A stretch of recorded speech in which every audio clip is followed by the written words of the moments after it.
And the third-ranked Georgia Bulldogs. Georgia's a 17.5 favorite in Mercedes-Benz Stadium.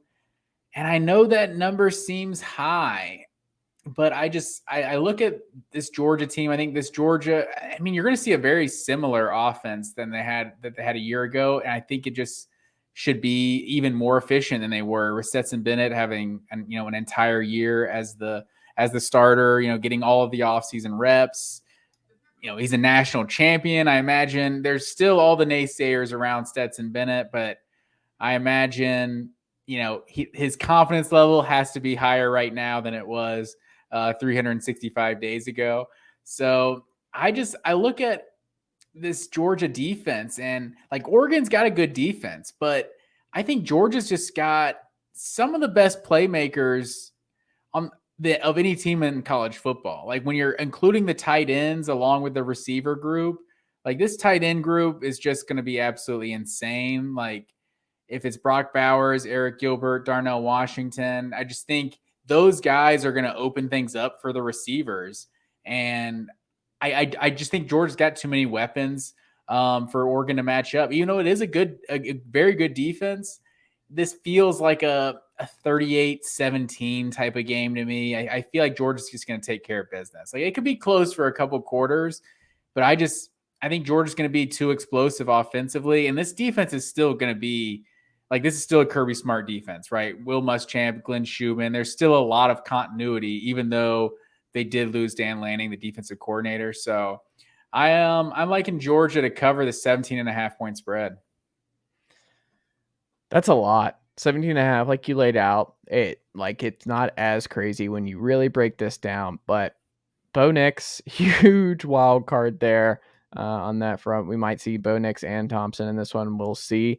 Oregon loses Dye to USC in the transfer portal.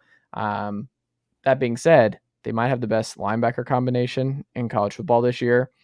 Dan Lanning knows Georgia's offense very, very well. I am predicting, I don't think Oregon wins this football game.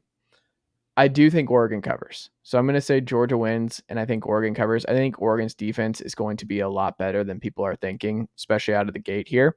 And it might come down to Bo Nix not just putting the Oregon defense in just a really rough bind. Like, maybe that's where it comes down to for them, whether or not they cover. But my gut tells me that Oregon is going to play this close. Dan Lanning's going to play this safe, that there is an advantage of his first game being against somebody he knows very, very well in Kirby Smart. And it's not like he's taken over a program that was not, had a dearth of talent. Remember, Oregon was the favorite going into the Pac-12 last year.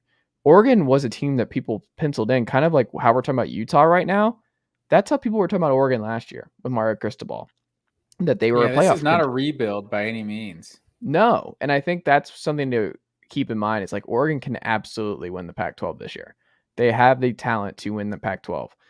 I think people have gone a little too far and where Oregon is as a program right now. So give me the Ducks to put together a really great defensive performance in this one, but Georgia to ultimately win. But I will not be surprised if this is one of Stetson's worst games of the year and that Georgia fans are like, whoa, what happened here? I think Oregon and Dan Lanning is going to cause some problems for him. Yeah, I could see it. I would say, more than worried about Stetson, I would worry the most about this offensive line for Oregon. Has 4 returning starters. If Bo Nix is not having to run for his life all day like he has the other 3 times he's played Georgia in his career, like, this guy is a talented quarterback. So I think if Oregon, and we obviously know everything Georgia lost defensively. So if Georgia's not able to, create a pass rush and Bo Nix actually has some time, something he's never had playing at Auburn for 3 years, I think that's where Oregon could be the most dangerous. I like this stat from SI where they said Oregon was 5th nationally with 17 interceptions a year ago and was 6-0 in games where they won the turnover battle. And as we know, with Georgia and Dan Lanning's defense, they won the turnover battle a bunch, and this historic defense that he was the DC for, and he'll probably never get enough credit for what he did for that defense. I think Stetson's going to get picked off. Like, he's not a game manager. And Oregon is going to be aggressive with their coverage. I'm just most curious to see how Georgia lines up with their tight ends, how they use Eric Gilbert for the first time, how they get these guys involved, because they have so many, like you said, options at that front. They're thin at receiver, like thin in guys that are prove-it guys that you're comfortable with.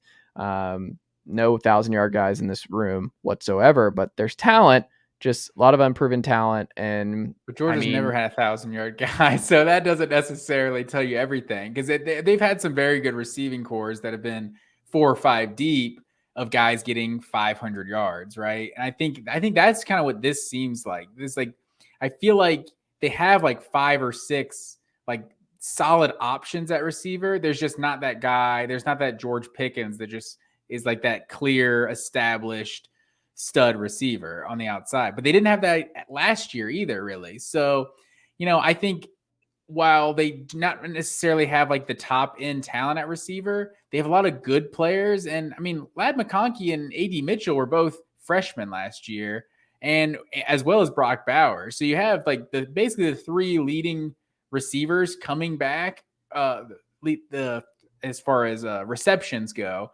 So there is a lot of continuity with the offense, and I think this offensive line is going to be better than it was a year ago. And I also think the running game could be better than it was a year ago. And I think Georgia's always going to have that identity of they're going to be balanced. They're not going to just air it out and trust Stetson to win the game. If they're going to want to be balanced and be able to run the ball as well.